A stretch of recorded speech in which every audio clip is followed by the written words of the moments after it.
Hey, good afternoon, Cory. Hey, what's up, man? Oh man. I guess just what's your what are you kind of feeling at this point in time? Obviously, fight night's a few days away. How's the fight camp been? How's the weight cut? Yeah, fight camp was great. Didn't get sick, didn't have any weird injuries or anything, so I don't want to be one of those guys that jinxes myself. But fight camp was great. I feel like I'm better than I've ever been. Everything's really clicking with me, and yeah, Saturday night I think is going to be the best performance that I've ever had, and I can't wait. What does it mean to fight about 2.5 hours away from Manchester, Iowa? Obviously, your dad's from there. Is this kind of a different feeling? I know this is your 15th UFC fight as well. Is this kind of a different feeling coming in here in Des Moines? Yeah, definitely. Iowa kind of feels like my second home a little bit, seeing that I've spent hours and hours and hours driving through it as like a kid. But yeah, I mean, Dad's from Manchester. Colorado used to feel a lot like the Midwest, so I'm like a really big fan of the Midwest and kind of slower and quieter and nicer and stuff. So yeah, I'm really excited to fight in Iowa. We spoke a few weeks ago on a Zoom call, and I asked you about working at a trauma center your first couple fights. Just kind of get into more of that, man, if you don't mind. What was kind of your role working at a trauma center, and what do you kind of take away from that time? Because obviously it's not the easiest job, like I mentioned last time. And I know you mentioned therapeutic techniques and whatnot. What are some of the therapeutic techniques that you use now as a fighter at this current age? Sure, yeah. So I mean, I always really liked working with kids. It was like my thing. It's what I wanted to do when I grew up. I also grew up in a part of Colorado that was like, there was like a lot of different kinds of people, but a lot of people that were just had more than other people.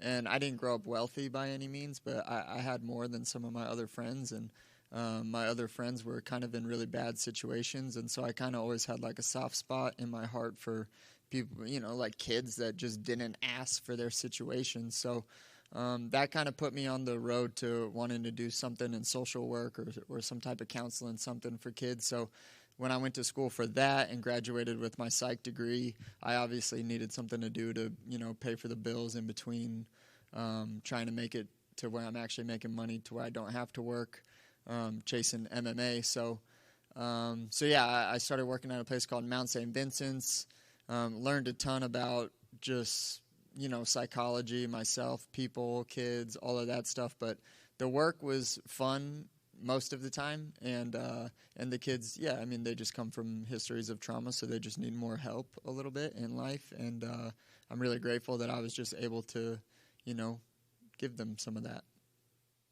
How does that connect with your fighting life? Do you kind of use, I guess, some of the techniques that you've, I guess, shared with them to kind of, I guess, balance things as a fighter? Yeah, definitely. I mean, we had to teach them self-awareness, and I was 22 without any self-awareness, so I had to kind of learn how to do that. So that helped me for sure. But yeah, man. I mean, I'm not really like a sports guy. I'm not really like a macho fighter guy. I'm like a martial artist. Like, life is fighting, and fighting is life to me. And any way, like I do the same thing when I'm coaching guys. I work pretty closely with a lot of guys that, I get a lot out of just from being able to help them, and that's just kind of in my nature, I guess, a little bit, for all the good and the bad of that. But yeah, that's just kind of a part of the martial arts way. We're like trying to, just be a good person, I guess, whatever that means. But I'm just trying to do that. How would you describe, I guess, your experiences in Manchester, right? Maybe not many people would know where Manchester, Iowa is on the map, Sure. but how would you kind of describe, I guess, the memories and the trips down there? Yeah, I mean, there's not a lot going on. They had like a really nice pool, so we liked to go into the pool. And then they had like one pizza buffet, so we would like going to the pizza buffet. But I like the Midwest because it feels like a little bit sometimes of a forgotten part of the world, because we're all into like super exciting shit because all of our attention spans suck. But the Midwest is just like a cool area because it's just slower, and it feels like you're taking a step back in time a little bit, which is cool. And that's like my dad coming from a really small town like Manchester, and it was a lot smaller, obviously, 30 years ago when we were going there. So yeah, it's just fun. It's just like a cool part. It always felt like I was traveling to some like weird ass place that was like didn't have any people in it. this is my last question for you, man. How would you just describe Figueiredo as an opponent, and what do you kind of expect from him on Saturday night? Yeah, I mean, Figueiredo's a really game guy. I think that he's like a fighter's fighter, which I really dig, and I feel like I can relate big time to. He's tough. I always described it, even before we were matched up to fight, as like what Figueiredo doesn't really make sense, but it somehow works, you know? And those are sometimes the most dangerous guys. He's a guy that's going to hunt for a knockout, and he's going to hunt for a submission the whole time. And those are his paths to victory, and I'm very good at not letting either one of those things happen. So I think when it comes to who's going to be the more well-rounded guy, who's going to wrestle better, who's going to do jiu-jitsu better, who's going to strike better, and not just like strike, like I'm talking like control all of those areas. I can be the guy that controls all of those areas. And like I said, man, I'm better than ever right now. I've never felt like I have the actual skills to be a champion more than I do right now. And Saturday night, I'm super pumped to put on the best performance of my life, win this fight, win it impressively, ask for my title shot, and then hopefully land in a little bit of luck and where there will be no one else that they have. And be the guy that fights for the belt next. Thanks. Cory, right here. Davison was in here earlier, and we'd asked him, had he seen kind of the funny skits and things that you were doing? And we wanted to get his response to it. And he kind of said something along the lines of, I don't know if I have that side of me anymore. I feel like the funny side of me has gone and been passed down to Cory. Okay. And he says, I'm going in there on Saturday, and I'm looking for nothing but blood in there. There's no jokes. Cool. So what's your response to that? Hell yeah, let's do it. One of my favorite parts of fighting is that I get to be violent as fuck, and it's allowed. Like, it gives me the chills even just thinking about it, because I'm not allowed to do that. Like, even in training, you're not allowed to fully do that. So, like, if he wants blood, there will be blood. You know, like, that excites me. So, I don't know about the passing the funny side stuff or whatever, but if he wants blood, yeah, let's make blood. And then a fight that you talked about in the past, but it never, like, obviously you're not going to get the chance to do it anymore. Is there any part of you that's like, man, I really wish I could have got that fight with Dominic Cruz before he retired? Yeah, absolutely. There was always kind of like, hey, we're going to try to do you and Cruz. We're going to try to do you and Cruz. And yeah, it never happened. It sucks that it never happened. It's always one that I really wanted to have, but yeah, I mean, I would have loved to have that fight. I really looked up to Cruz growing up. Even when I watch my old fights, I'm like, damn, I look like Dominic Cruz. You know, I've changed a lot since then, but yeah, always looked up to that guy.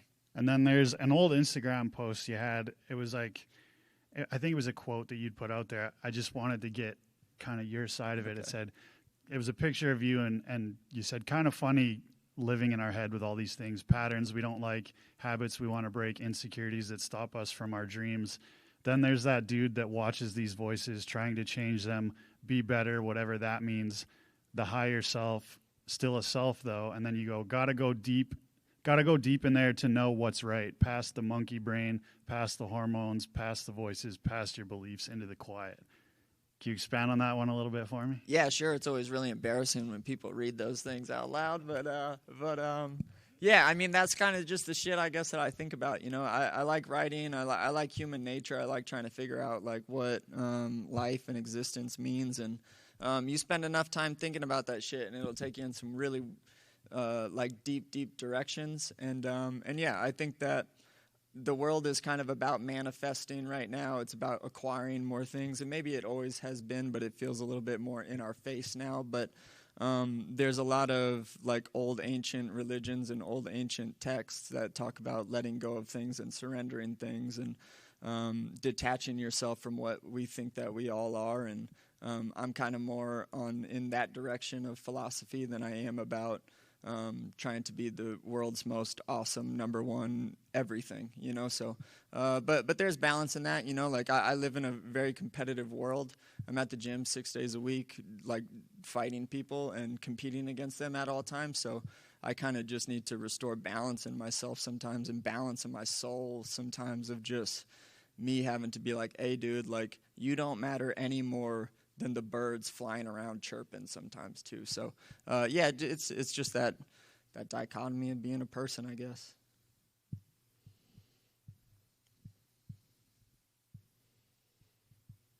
Hey, Cory.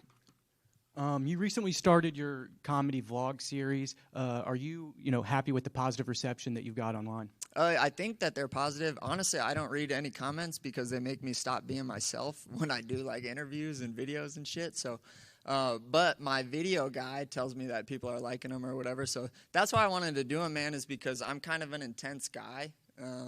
I like even this week, anytime things start to get too much fun or whatever, in the back of my head, I always have, hey, man, I've seen people get fucking knocked out and taken out on stretchers and jaws broken in half and arm and legs broken and stuff. So, I mean, I've been around in the sport long enough to, like, not have too much fun at any of this shit and just be kind of a little bit intense the entire time. But, yeah, the videos are just kind of me fucking showing a side of me that isn't so damn intense and fucking flat like how I am now. So yeah, that was just that. And I think that really stupid, silly shit is really funny. And now, like, everyone's kind of sarcastic and cool guy funny, but I think that, like, just stupid, silly shit is so funny. Yeah, it seems like people really like your sense of humor. Thanks. You'll be facing a former world champion in Figueiredo. What have you thought about him since moving up to the weight class? Yeah, I mean, he fights a little bit different at 35. He wrestles more. He doesn't really have the ability to be like a power bully as much at 35 as he does at 25. So those are kind of the main changes that I see in him moving up in the division. But, I mean, he's still definitely a really dangerous guy. I mean, he's still taking really tough fights. Yeah, I mean, I take pride in being the guy in the division that people are like, well, what do I get out of beating that guy? And it's like, well, you don't get much, like I think that it makes me a little bit scary to fight sometimes because I'm not this like quote unquote star or whatever. Like there's no like reputation giant boost that you get from beating me. I know that I'm in a different situation now, like I kind of am now, but not like compared to some of these guys that have like major followings because they're from a different country or whatever. So I like being the guy where it's like, no, I don't. Why would I fight that guy? I'm just going to fight that guy and maybe win and maybe lose. I like being that guy. So Figgy's obviously game. Like I said before, he's a fighter's fighter, and he shows up and he fights hard, and he's experienced, and I think he's a phenomenal fighter, and I'm super stoked about the challenge. And then there's been a lot of talk online about whether 100 men can defeat one silverback gorilla. Yeah. Where do you stand on that debate? Yeah, this is weird because I was just asked this for the first time. I haven't heard this before. I think if you're going to – I definitely would need 100 of me, but 100 is kind of a lot. I don't know how we'd win. My go-to would probably be a bunch of trying to kick him in the nuts as many times as I could, and then probably poke him in the eye. Everything that I could do that would be illegal in a fight, I'd probably try to do to the gorilla, and hopefully he wouldn't rip and kill too many of myself, I guess. Thanks, Cory. Thanks.